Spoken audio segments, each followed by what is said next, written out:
on, you're there 6 years, and I'd say that titles skyrocket. Operational Excellence Manager, Head of Operational Excellence North America, Head of Quality North America. I feel like your career kind of skyrocketed there. Would you agree that you got to You kind did. of grow a lot there? Yeah, so I was very intentional and knew what I wanted. When I was with IFF, I had the opportunity to work regionally. But I wasn't really, and I was responsible for quality in two plants, but not all the plants. I just knew I wanted to have a higher impact. I wanted to be responsible for a larger number of plants. I just knew I had more to give. And moving to Givaudan first as a quality, it was basically, again, a step down in order to get into a bigger company as a quality and operational excellence manager in New Jersey. But what happened is I raised my hand. Oh, Cincinnati's having a hard time. I'll go. I'll go. I'll go. And I was soon recognized that I had some really, really great problem solving skills. And so regionally, they started leveraging me. They started sending me to Kentucky, to Ohio, to Florida, even though I was a New Jersey resource. Well, several things happened. There was some organizational chaos. I accepted a job at another company. I was going to leave Givaudan because I was not being considered to be the head of operational excellence for North America for then five plants. And that's a lot of money. That's a lot of process improvement. And I almost left the company. And in came the new vice president of operations who talked to me about why was I leaving. I said, because I'm sitting here in New Jersey doing this, that, and the other thing. And I saw on the internet that they were looking externally for the replacement. I said, you didn't even come and approach me. So I had my day in court. I told them exactly why I was leaving and I wasn't being recognized. The next thing I know, I get the job offer, but you have to move to Cincinnati, Ohio. Yeah. So Hurricane Sandy had just hit New Jersey. Industry was devastated. So was my husband's business. We just needed a reset. The economy was terrible in New Jersey. My two boys were in college. I had a daughter going into middle school. We said, you know what? This is the perfect reset for our family. Let's make the move. So we left most of our family in New Jersey. And I moved to Cincinnati, Ohio to become the head of operational excellence, where we had to turn this into a money making machine because we needed to become a cash cow to return money to the bottom line so they could start opening up plants in other parts of the world. Oh my, having to build an organization of experts in all the plants, set up training for quality, and then, or in Six Sigma, and then guess what? Guess what? That lean card came out. They said, we're Yeah. not going to be on a Six Sigma journey. You better throw that out, which was my area of expertise. We're on a lean journey. We are going to make process improvements in the area of lean. We're hiring an external consultant, and you're going to have to lead the charge in North America. I didn't know how to lead an organization in lean. Talk about, oh my, I could have crumbled.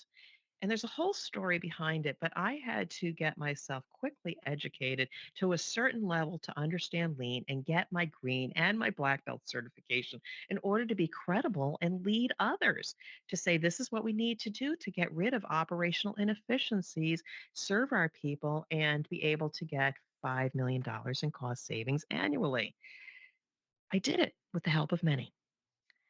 And so Awesome. it was huge change. That's when I was scared. How can I lead in an area that I didn't have the technical expertise? I had to figure it out. So I'll pause there before I get to the head of quality.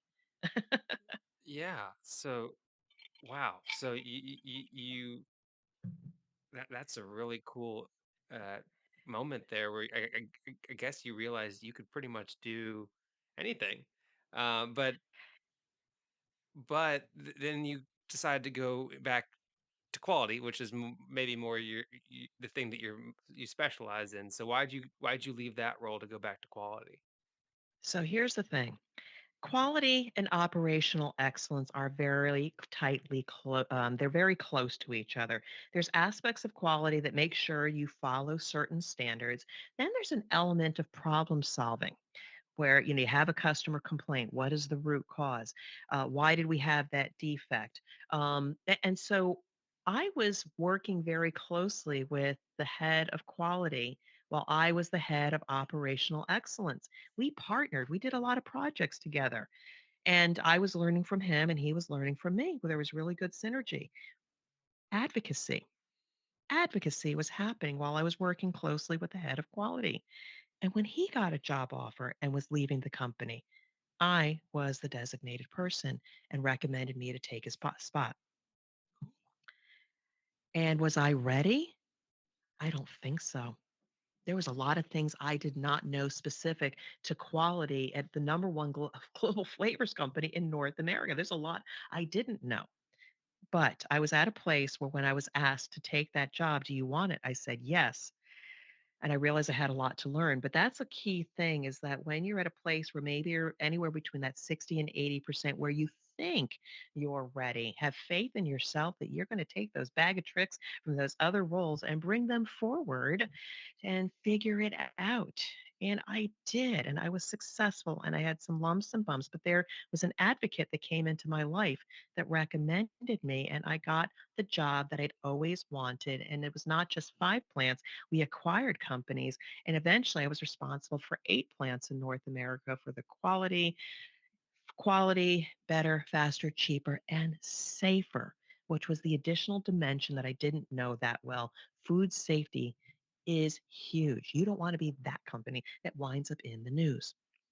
So, challenging job. It was the job I always wanted, and I thrived in it. I grew in it, and then I decided to change. Yeah.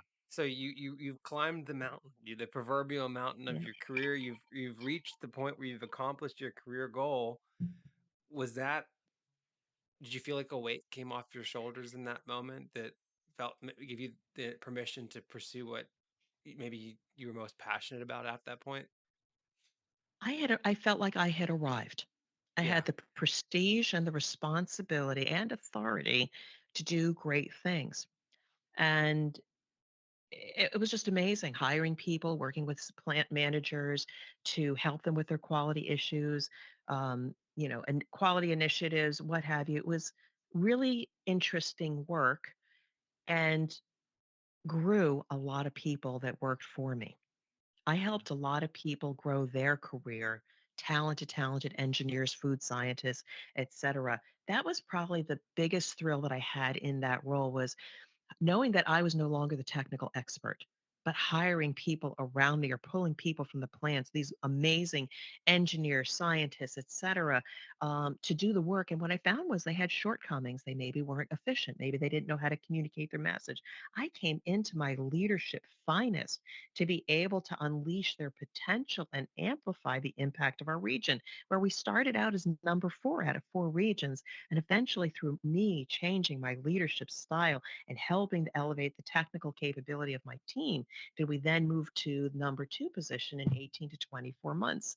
That was a real thrill that I realized this is my purpose now. This is what I need to do is elevate people to have a greater impact. And elevating people to have a greater impact turned out to not be with the company that you were with anymore.